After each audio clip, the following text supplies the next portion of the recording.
नमस्कार दोस्तों, कैसे हैं आप सब लोग। उम्मीद है बहुत बढ़िया होंगे। मेरा नाम है शिवम और होम साइंस जंक्शन पर आप सभी का स्वागत है। तो हम कर रहे थे DSSP TGT कंप्यूटर साइंस का पेपर। उसके जनरल सेक्शन के रीजनिंग के हमने 10 क्वेश्चन कर लिए थे। 10 क्वेश्चन और बचे हुए हैं, उसे हम आज की क्लास में कंप्लीट कर लेंगे। तो चलिए आज की अपनी क्लास को करते हैं स्टार्ट। और अगर आपको इस क्लास का PDF चाहिए तो वो मिल जाएगा आपको Telegram channel paper 1 by Shivam Chauhan पर। तो चलिए आज की अपनी क्लास को करते हैं स्टार्ट। क्वेश्चन नंबर 10 तक हमने कर लिए थे। क्वेश्चन नंबर 11 आपके सामने है। Select the correct combination of mathematical sign that can sequentially replace the sign and balance the given equation. तो आपको बताना है 4 ऑप्शन में से कौन से साइन यहाँ पर इस स्टार की जगह रखें हैं जिससे कि जो ये इक्वेशन है वो बैलेंस हो जाए, है ना। तो इसके लिए हमें क्या करना पड़ेगा, चारों ऑप्शन को रख के ट्राई करना पड़ेगा, लेकिन स्मार्टली ट्राई करना पड़ेगा। ऐसा नहीं है कि बस शुरू से स्टार्ट हुए लास्ट तक चारों ऑप्शन रखते चले गए। हमें थोड़ा दिमाग का भी यूज़ करना है। जैसे कि भाई अगर हम फर्स्ट ऑप्शन को देखें तो 37 गुणा 42 प्लस 21 और भाग आ जाएगा 37। तो 21 भाग 37 यहाँ पर क्या हो जाएगा, 21 भाग 37। तो 21 को अगर आप 37 से भाग करोगे तो ये पूरा पूरा डिवाइड नहीं होगा, है ना, फ्रैक्शन वैल्यू बनेगी। और मैंने कई बार आपको बताया कि जब भी ये मैथमेटिकल ऑपरेशन के क्वेश्चन आए रीजनिंग में तो सबसे पहले उस ऑप्शन को ट्राई करना है जहाँ पर जो है भाग पूरी पूरी चली जाए, कोई भी फ्रैक्शन वैल्यू ना बचे। अगर फ्रैक्शन वैल्यू बचती है तो उस ऑप्शन को तब छोड़ दो, आगे बढ़ जाओ। अगर आंसर नहीं आता तब बाद में चेक कर लेंगे, लेकिन फिलहाल के लिए छोड़ के आगे बढ़ जाओ। तो सबसे पहले इस वाले ऑप्शन को छोड़ देते हैं। अब दूसरे पे आते हैं, है ना। तो ये हो जाएगा 37 माइनस के 42 भाग 21। तो देखिए 21 से 42 पूरी पूरी कंप्लीट चला जाएगा। तो सेकंड ऑप्शन को ट्राई करके देखते हैं सबसे पहले। तो ये क्या हो जाएगा भाई, 37 माइनस के 42 भाग 21 प्लस 37 गुणा 67 बराबर 44, है ना। तो 37 माइनस 21 से 42 कितनी बार चला जाएगा, 2 बार, प्लस 37 गुणा 67 बराबर 44, है ना। लेकिन अगर आप यहाँ पर देखो 37 के अगर आप 67 से गुणा करोगे तो गुणनफल क्या आ जाएगा, बहुत बड़ा आ जाएगा, जो कभी भी जो है 44 के बराबर नहीं आएगा। तो इसलिए ये तो ऑप्शन होगा नहीं। अब थर्ड वाले ऑप्शन को देखो। तो थर्ड वाला ऑप्शन क्या है, 37 बटे 42। तो सेम कहानी यहाँ पर आ गई जैसे फर्स्ट ऑप्शन में थी कि 37 जो है 42 से पूरा पूरा डिविजिबल तो होगा नहीं, है ना। तो हाँ, 37 जो है 42 से पूरा पूरा डिविजिबल नहीं होगा। तो इसे अभी फिलहाल के लिए छोड़ देते हैं, फोर्थ वाले ऑप्शन को चेक करेंगे। तो फोर्थ वाला ऑप्शन क्या हो जाएगा भाई, ये हो जाएगा 37 प्लस 42 भाग 21 गुणा 37 माइनस के 67 बराबर 44। तो आप यहाँ पर अगर इसे सोल्व करोगे तो ये हो जाएगा 37 प्लस 42 को 21 से भाग करोगे 2 गुणा 37 माइनस के 67 बराबर 44। तो लग रहा है कि यहाँ से आंसर आ जाएगा। तो ये 37 प्लस 37 की 2 से गुणा करोगे तो 23 दूनी 60 10 70 4 74 74 माइनस के 67 बराबर 44।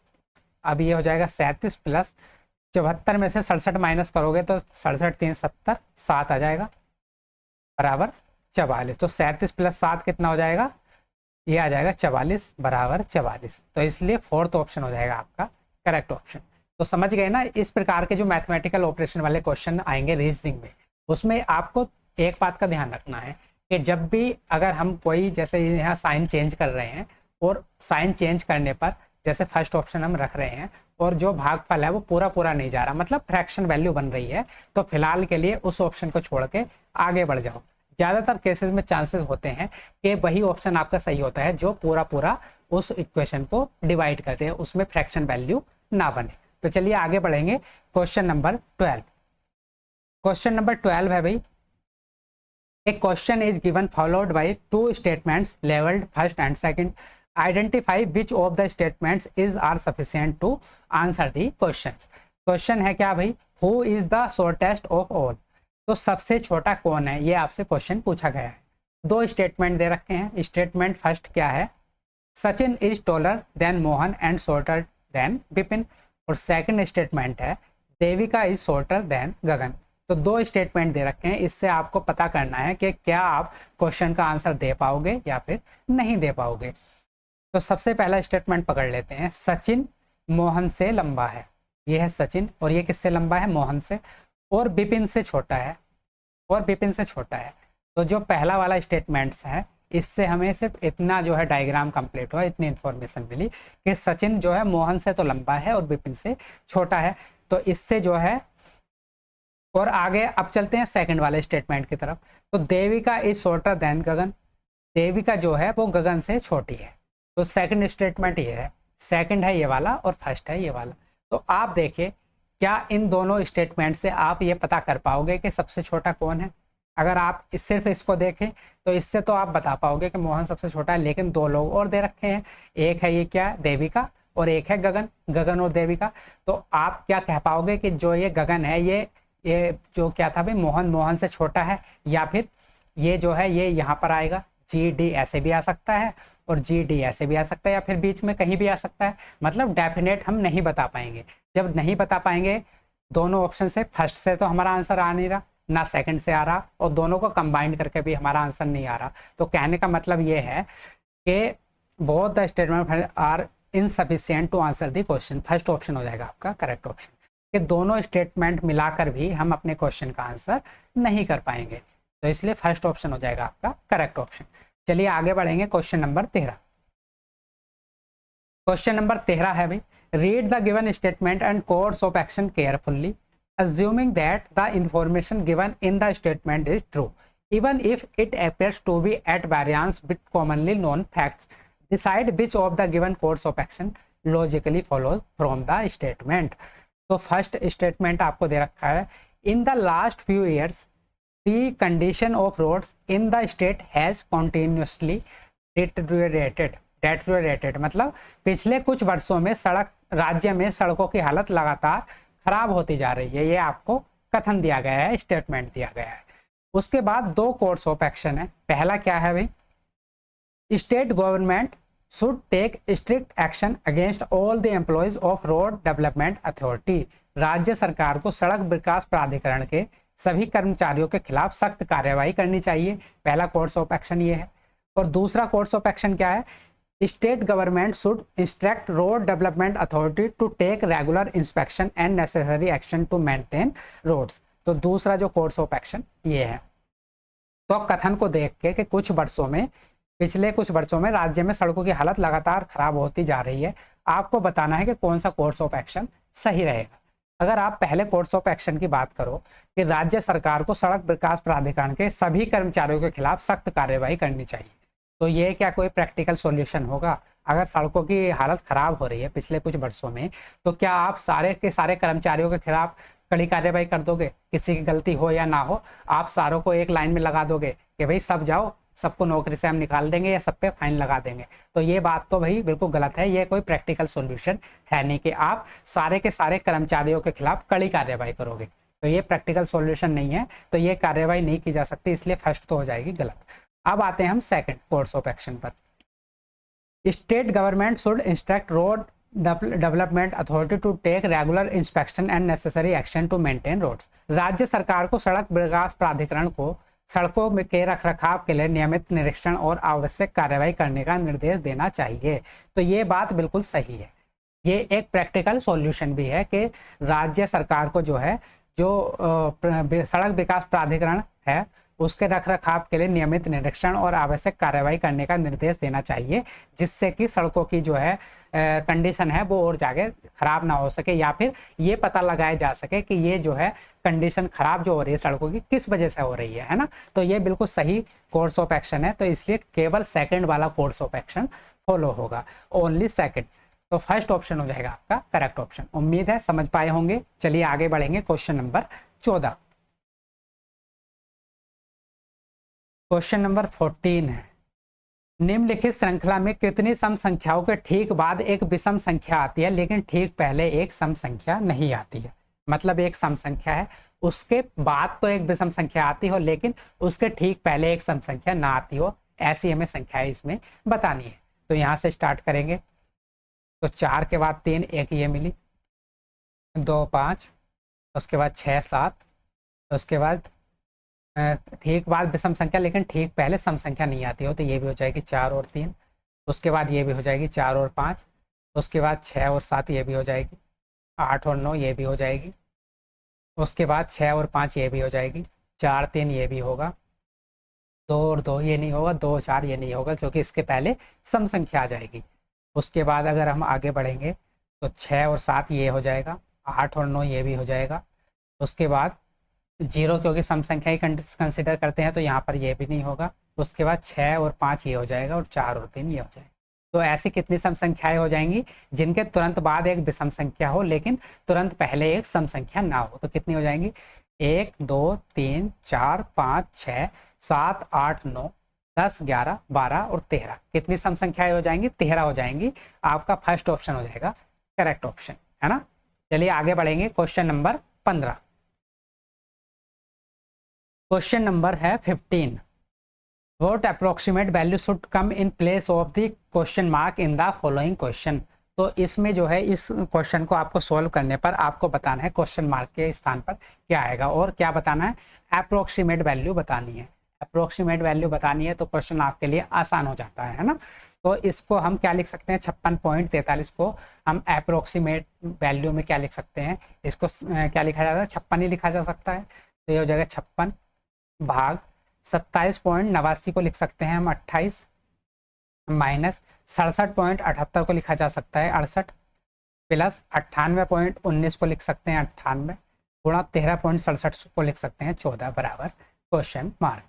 तो 56 को 28 से भाग करेंगे तो कितनी बार चला जाएगा? 28 दूनी 56 2 माइनस के 68 प्लस 98 को किससे गुणा करनी है? अभी 14 से गुणा करनी है। तो 98 गुणा 14 4 8 32 3 4 9 36 36 और 3 हो जाएगा 39 और 8 और 9 तो यह आ जाएगा 2 9 8 17 का 7 9 3 12 और 1 1372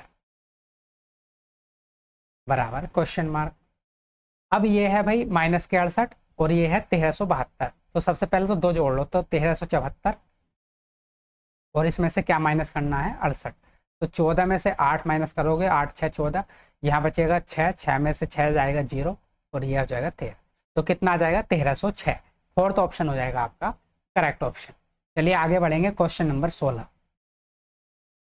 क्वेश्चन नंबर 16 है भाई, select the option that contains figure X as its part. तो ये जो आपको फिगर एक्स दे रखी है आपको बताना है वो कौन से में अंतर्निहित है ना। इन 4 आकृति में किस में अंतर्निहित है? ये एक्स वाली जो आकृति है। तो अगर आप फर्स्ट ऑप्शन को देखें तो ये ऐसे चला ऐसे चला ऐसे ऐसे और ऐसे, तो ये पूरा यहाँ तक आना चाहिए, तो ये तो होगा नहीं। अब यहाँ पर देखिए तो ये वाला तो ये गायब है पूरा, तो ये भी नहीं होगा। थर्ड ऑप्शन को देखोगे तो ये है, अगर आप स्टार्टिंग से चलें तो ये है, फिर ये है, फिर ये है, ये है और ये है। तो ये जो है थर्ड वाला ऑप्शन आपका करेक्ट हो जाएगा। फोर्थ वाला ऑप्शन करेक्ट क्यों नहीं होगा? ये यहाँ से यहाँ बिल्कुल ठीक है, यहाँ भी ठीक है, यहाँ भी ठीक है, यहाँ भी ठीक है, लेकिन ये सिर्फ यहाँ तक है ना। ये जो है होना चाहिए था यहाँ तक और ये है सिर्फ यहाँ तक, तो इसलिए ये भी गलत होगा। सिर्फ थर्ड वाला ऑप्शन आपका करेक्ट हो जाएगा। तो थर्ड ऑप्शन होगा आपका करेक्ट ऑप्शन। चलिए आगे बढ़ेंगे। Question number 17। क्वेश्चन नंबर 17 है भाई, सूर्योदय के बाद सुबह सुबह अर्जेंटीना के फुटबॉल कोच मैदान पर मेस्सी के साथ अगले मैच की रणनीतियों पर चर्चा कर रहे हैं। इस तरह से कि कोच की परछाई मेस्सी के ठीक सामने पड़ रही है। मेस्सी किस दिशा में मुंह करके खड़ा है? तो सूर्योदय के सुबह सुबह की बात है। सुबह सुबह सूर्य कहाँ होता है? पूरब साइड में होता है। सूर्य होता है पूरब में। अगर आप इसको पूरब मान लें तो सुबह सुबह सूर्य पूरब में ही निकलता है। तो सूर्योदय के बाद सुबह सुबह अर्जेंटीना के जो फुटबॉलर हैं कोच मैदान पर मेस्सी के साथ अगले मैच की रणनीतियों पर चर्चा कर रहे हैं। तो ये अगर सूरज पूरब में निकल रहा है तो इसकी परछाई कहाँ पर पड़ेगी? पश्चिम में पड़ेगी। तो मान लो कि अगर कोई व्यक्ति यहाँ खड़ा है तो इसकी परछाई इधर पड़ेगी, इसके पश्चिम में पड़ेगी, है ना। तो रणनीतियों पर चर्चा कर रहे हैं इस तरह से कि कोच की परछाई जो है मेस्सी के ठीक सामने पड़ रही है। तो मान लो ये है मेस्सी और ये है कोच। तो कोच की परछाई मेस्सी के सामने पड़ रही है, तो मेस्सी का मुंह होगा इधर किस तरफ, कोच का मुंह होगा इधर की तरफ। आप इमेजिन करके सोचिए कि अगर सूरज यहाँ पर चमक रहा है ना, और कोई व्यक्ति यहाँ पर खड़ा है तो इसकी परछाई कहाँ पड़ेगी? इधर की साइड पड़ेगी, है ना। तो अगर कोच यहाँ पर खड़ा है और सूरज इधर है तो इसकी कोच की परछाई पड़ेगी यहाँ पर, और ये मेस्सी खड़ा है तो मेस्सी के ठीक सामने पड़ रही है, क्योंकि क्वेश्चन में बोला गया है कि कोच की परछाई मेस्सी के ठीक सामने पड़ रही है। तो मेस्सी किस दिशा में मुंह करके खड़ा है ये हमें बताना है। तो मेस्सी किस साइड में मुंह करके खड़ा होगा? पूरब दिशा में। तो ये हो जाएगा थर्ड वाला, ईस्ट डायरेक्शन में होगा मेस्सी का फेस। तो थर्ड ऑप्शन हो जाएगा आपका करेक्ट ऑप्शन। चलिए आगे बढ़ेंगे क्वेश्चन नंबर 18। क्वेश्चन नंबर 18 है भाई, 6 व्यक्ति P Q R S T और यू, टी किसी जो है 6 व्यक्ति हैं पी क्यू आर एस और यू, है ना, टी किसी से बड़ा नहीं है, टी किसी से बड़ा नहीं है तो इसका मतलब है टी सबसे छोटा हो जाएगा, टी सबसे छोटा है। उसके बाद एस पी से बड़ा है, एस किससे बड़ा है, पी से बड़ा है, क्यू पी से छोटा है, और क्यू जो है एस पी से बड़ा है और क्यू पी से छोटा है, क्यू किससे छोटा हो जाएगा, पी से छोटा है, यू टी से बड़ा है और यू जो है वो टी से बड़ा है लेकिन क्यू से छोटा है, लेकिन क्यू से क्या हो जाएगा, छोटा हो जाएगा, और एस आर से बड़ा है, एस किससे बड़ा है, एस बड़ा है भाई आर से। तो सभी में तीसरा सबसे छोटा कौन है ये आपको बताना है। तो इस इंफॉर्मेशन को अगर आप कंबाइन करोगे तो ये हो जाएगा एस पी और नीचे है क्यू, और आर किससे छोटा है, आर एस से छोटा है, तो आर कहीं भी हो सकता है ना। हमें क्या बताना है, सभी में तीसरा सबसे छोटा कौन होगा। तो भाई अगर आप यहाँ पर देखें 6 व्यक्ति हैं, 1 2 3 4 5 6, आर है, तो आर की पोजीशन अभी हमें पता नहीं चल रही। तो क्वेश्चन को एक बार दोबारा से पढ़ते हैं कि 6 व्यक्ति हैं P Q R S T और यू, 6 व्यक्ति हैं, बिल्कुल सही बात है। टी किसी से भी बड़ा नहीं है तो टी तो सबसे छोटा होगा, ये बात तो कन्फर्म है। एस पी से बड़ा है और जो एस है वो पी से बड़ा है, और क्यू पी से छोटा है और क्यू जो है वो पी से छोटा है। यू टी से बड़ा है और यू जो है वो टी से बड़ा है लेकिन क्यू से छोटा है, तो आर की पोजीशन यहाँ पर हो जाएगी, है ना, क्योंकि क्यू जो है टी से क्या है, बड़ा है, और क्यू से छोटा है, तो आर की पोजीशन यहाँ पर फिक्स हो जाएगी। तो ये कैसे हो जाएंगे, S P Q R you और टी, इस प्रकार से हमारा डायग्राम कंप्लीट हो जाएगा। अब हमें क्या बताना है, सभी में तीसरा सबसे छोटा कौन है। तो सबसे छोटा टी है, लेकिन हमें क्या बताना है, तीसरा सबसे छोटा। तो पहला ये है, दूसरा ये है, तो तीसरा सबसे छोटा हो जाएगा आर। तो थर्ड ऑप्शन हो जाएगा आपका करेक्ट ऑप्शन। हालांकि ये क्वेश्चन में जो है इंफॉर्मेशन जो दी गई है बिल्कुल क्लियर कट नहीं दी गई है, थोड़ा कंफ्यूजन है, लेकिन फिर भी आर हमारा हो जाएगा करेक्ट ऑप्शन, और यही जो है आयोग ने भी सही ऑप्शन माना था। चलिए आगे बढ़ेंगे क्वेश्चन नंबर 19 की तरफ। क्वेश्चन नंबर 19 है भाई, दिए गए युग में दूसरा पद पहले पद से उसी प्रकार संबंधित है जिस प्रकार दूसरा पद पहले पद से संबंधित है। मतलब जैसे ये इससे संबंधित है ऐसे ही हमें ऑप्शन छांटना है जो पहले वाले से संबंधित होगा। तो ये है मैटर, MATTER, और ये है BNUUS और F। तो यहाँ पर अगर आप पैटर्न देखें तो किस प्रकार से है, A से B, M से N, प्लस एक और है सब में, है ना, T से U, T से U, R से S, E से F, तो सब में क्या है, +1 है। तो ऐसे ही यहाँ पर देखिए पहला तो सब में कॉमन है, होटल्स है, सभी में कॉमन है, तो ये हो जाएगा HOTELS। अब O से +1 करना है तो O के बाद क्या आता है P, और H के बाद क्या आता है, H के बाद आता है I। ऐसे ही E के बाद आ जाएगा F, और T के बाद क्या आ जाएगा U, S के बाद क्या आ जाएगा, S होता है भाई 19, T होता है 20, और L के बाद आ जाएगा M। तो ये क्या आ जाएगा, ये इस प्रकार से हमारा पैटर्न बन जाएगा +1 का। तो PIEUTM, PIE, तो PIE, E के बाद सॉरी ये F आएगा भाई, E से आता है +1 F, तो PIF सभी में कॉमन है, तो इसे छोड़ के तो PIF, उसके बाद UTM, तो UTM, तो सेकंड वाला ऑप्शन हो जाएगा आपका करेक्ट ऑप्शन, PIF UTM। समझ पाए। चलिए आगे बढ़ेंगे क्वेश्चन नंबर 20। क्वेश्चन नंबर 20 है भाई, लास्ट क्वेश्चन है आज की क्लास का। Select the correct mirror image of the given figure when the mirror is placed at the right side. तो जब शीशे को इसके राइट साइड पर रखा जाता है तो हमें बताना है कि इसकी मिरर इमेज कैसी बनेगी। तो आप यहाँ पर देखिए, आपको देख के समझ में आ रहा होगा कि ये वाला जो है इधर की साइड ऐसे बनेगा कुछ, है ना। तो आप देख लीजिए कहाँ पर बन रहा है। तो देखिए ये वाली जो इमेज है इसमें देखिए ये वाली जो डिज़ाइन है ये इस तरह से ऐसे बना हुआ है, और ये वाला जो है ये दूर होगा तो ये यहाँ पर हो जाएगा। तो इसलिए सेकंड ऑप्शन ही हो जाएगा आपका करेक्ट ऑप्शन। तो ये 20 के 20 क्वेश्चन हमने कर लिए हैं टीजीटी कंप्यूटर साइंस 25 जून 2023 शिफ्ट 1 के पेपर के। इसके मैथ्स के भी 10 क्वेश्चन हमने दिन के क्लास में कर लिए थे, 10 क्वेश्चन और बचे हुए हैं, उसे हम कल के क्लास में ख़त्म कर लेंगे। तो अगर क्लास अच्छी लगी है तो लाइक कर देना, शेयर कर देना, और अगर आपको इस क्लास का PDF चाहिए तो वो मिल जाएगा PDF आपको Telegram channel paper 1 by Shivam Chauhan पर। तो मिलते हैं कल को एक नए पेपर के साथ, तब तक के लिए नमस्कार, धन्यवाद, शुभ रात्रि।